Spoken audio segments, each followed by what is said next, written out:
Good evening. My name is John Nortellatini. Tonight on CSBY News, Ellen has become a hot topic in the past month with the new information about how she treats her employees.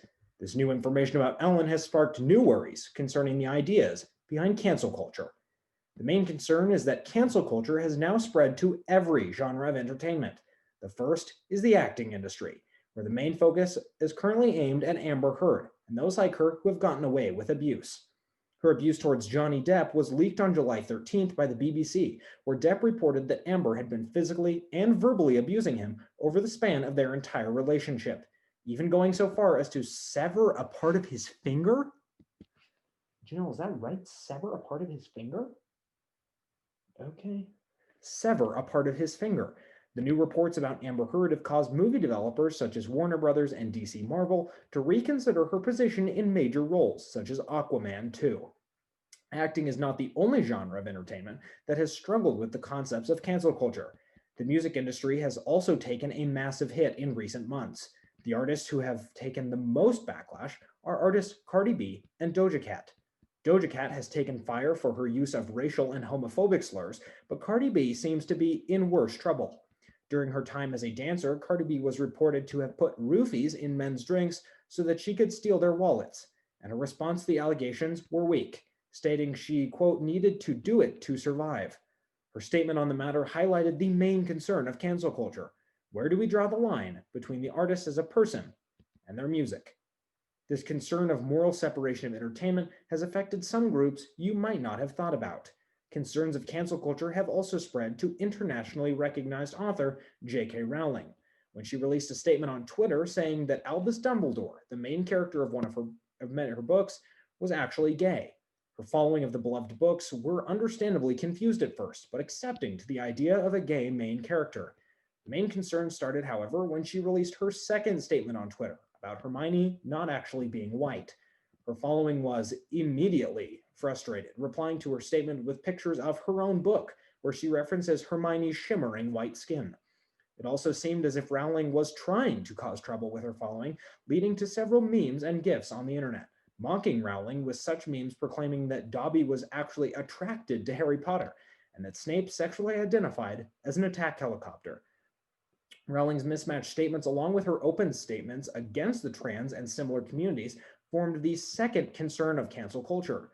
Do we trust someone's work or their statements about the work?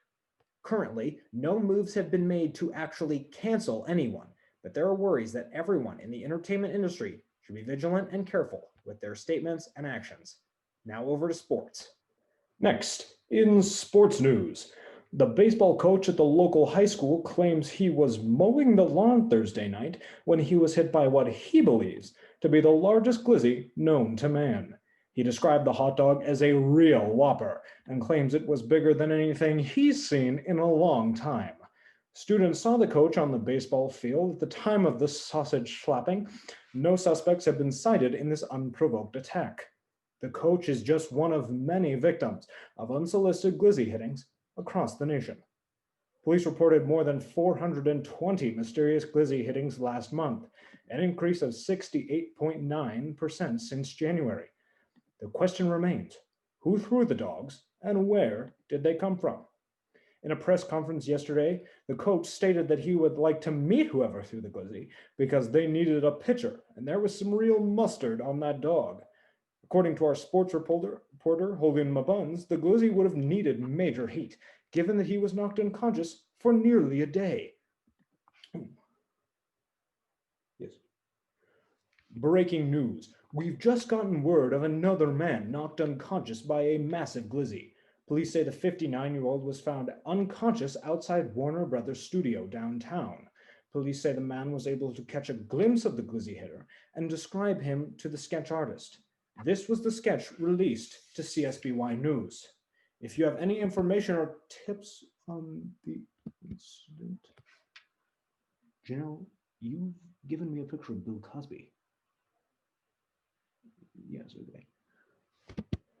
Oh boy, you've got to be kidding me. More breaking news. Disgraced television star Bill Cosby has reportedly escaped from prison after he greeted fellow inmates with J-E-L-L-L, Jello, and was hit in the head by a big bag of dogs.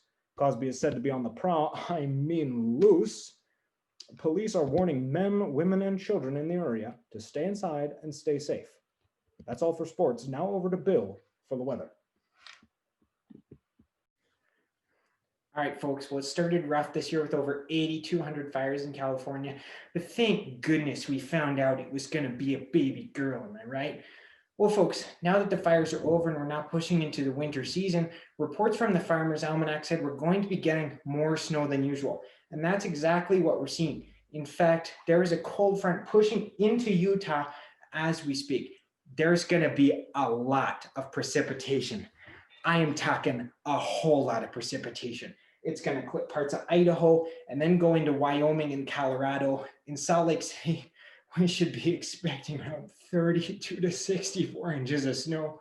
That's going to be a big job for snowplows. Now, this amount of snow can only really be described and caused by one thing, and that's a natural disaster. And again, that's exactly what we're seeing. Tornadoes started in New Jersey, coming across the United States, pushing through California. True 2020 fashion, massive pandemic, boom, tornado across the United States into California. Because of all of the snow in Utah and around Utah, there are going to be a lot of blizzards, really dangerous driving conditions. So if you can, please stay home, work remotely. However, I do know Krispy Kreme has been keeping me alive. So if by chance you needed to go get a donut, please just do so carefully. Remember, looking at this map here, we can see we have about 18 miles an hour wind in Provo, 31 in Evanston. And you might be thinking to yourself, how are there winds that slow for a tornado? And now I would say that's because this is actually dividends of 100. So we're actually going to be seeing winds closer to 1,800 miles an hour and 3,100 miles an hour up there in Evanston. Oh my goodness, the world is coming to an end. I think given the weather here, we can kind of predict that the world is going to end by the end of the calendar year. So that's a ton of fun. All right, John, back to you in the studio. That's a whole lot of weather. I don't think our luck this year could get any worse.